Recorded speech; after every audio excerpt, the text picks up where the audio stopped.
I've been an environmental activist all my life, but it's hard to think of a time when things have been more dire than they are now. Raging fires and floods, cyclones have been devastating the planet and people, from California to Australia, France to Bangladesh and Somalia. I often speak to young people whose whole life they've only experienced loss. Loss of coral reefs, loss of forests, loss of Arctic ice, and the ever-diminishing chance of achieving 1.5 degrees. They march for the climate. They march against more coal mining and gas. But it's really gut-wrenching when they turn and they say to me, is there really going to be a livable future? I don't know what to say to them. But what I can say is, never ever give up. Adopt optimism of the will, because you never know when the dam wall will break. Unlike the younger members of our community, and like many of you, I've been around long enough to see some great global environmental wins. When the world came together, for example, to sign the Montreal Protocol to protect us all from the UV radiation and the hole in the ozone layer. I've watched the signing of the Madrid Protocol to protect Antarctica for all time. And of course the movement for decommissioning of dams and the bringing down of the Elwha Dam in the US.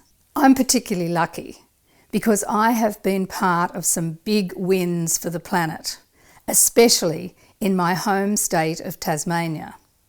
It's been upfront and personal for me as I was part of the campaign to stop a hydroelectric dam on the Franklin River in Tasmania. I was also part of leading the campaign against a multinational pulp mill at Wesley Vale in 1989, and the doubling of the Tasmanian Wilderness World Heritage Area a year later in 1990. I know what it feels like to have a big win for the planet. It's what inspires and sustains me. From my own experience, I know that a small group of committed people can change the world. And I want those young people who are now despairing to feel exactly the same way. But you don't win them all, at least not the first time round. And this is where Lake Pedder, the gift of hope to the next generation, comes in. Most people, including the majority of Australians who live outside Tasmania, have no idea where Lake Pedder actually is. Formed at the end of the last ice age, it is a magnificent alpine glacial outwash lake in the southwest of Tasmania, now in the Tasmanian Wilderness World Heritage Area. It was surrounded by mountains and framed by sand dunes and a most exquisitely beautiful pink quartzite beach, long enough for light planes to land on.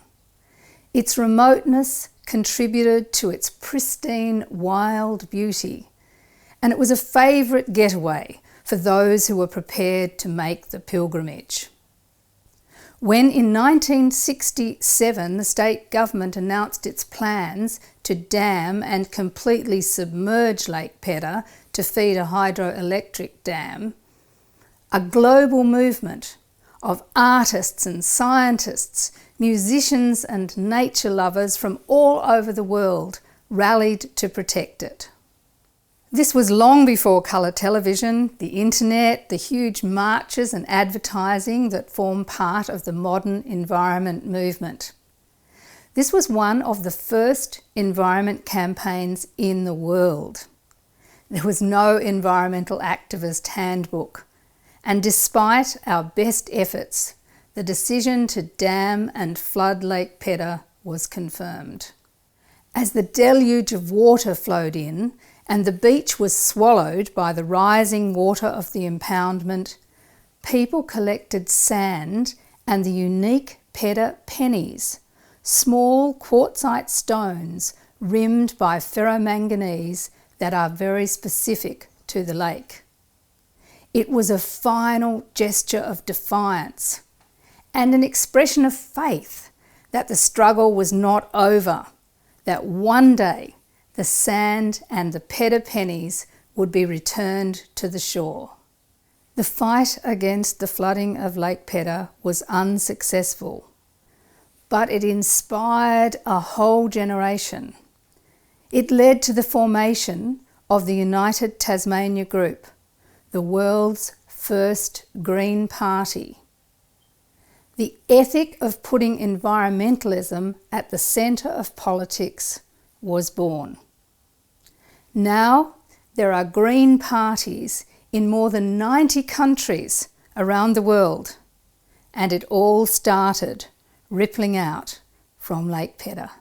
50 years later, it's time for Lake Pedder to be the flag bearer of a whole new global movement. Let me explain. So many of the Earth's ecosystems have been overexploited, damaged, degraded as a result of overfishing, logging of forests, mining, major pollution incidents, agricultural chemicals. It's got to the point where we as a human community are struggling to be able to feed ourselves and to access clean water. It's time to recognise when we, or those who've gone before us, have made some very bad calls, and we need to go back and undo it, repair it, or restore it.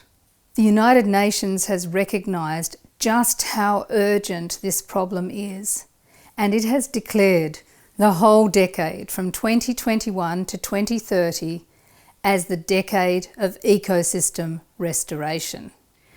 A decade dedicated to halting the degradation of ecosystems across the planet in order to end poverty, address global warming, and prevent mass extinction.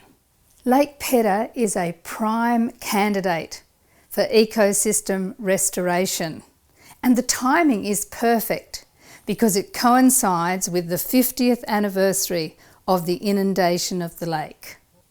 There are those who say it can't be done, that after 50 years under the water, who knows whether the beach will still be there or whether vegetation will be able to re-establish. Science has provided the answer.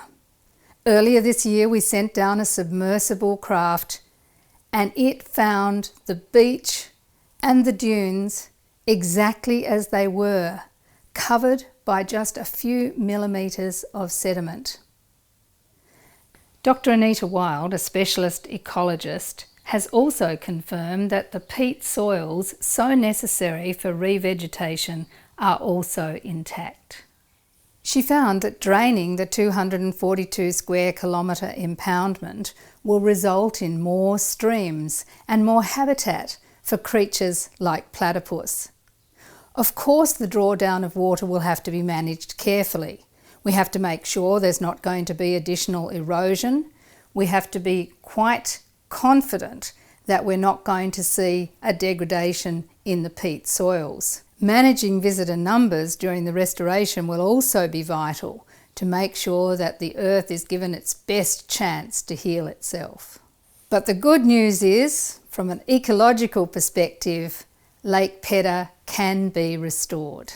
Some people argue that there are more urgent threats, like addressing coal mines and stopping new gas wells, than reversing a decision that was made 50 years ago. But it's not a question of either or. It's and.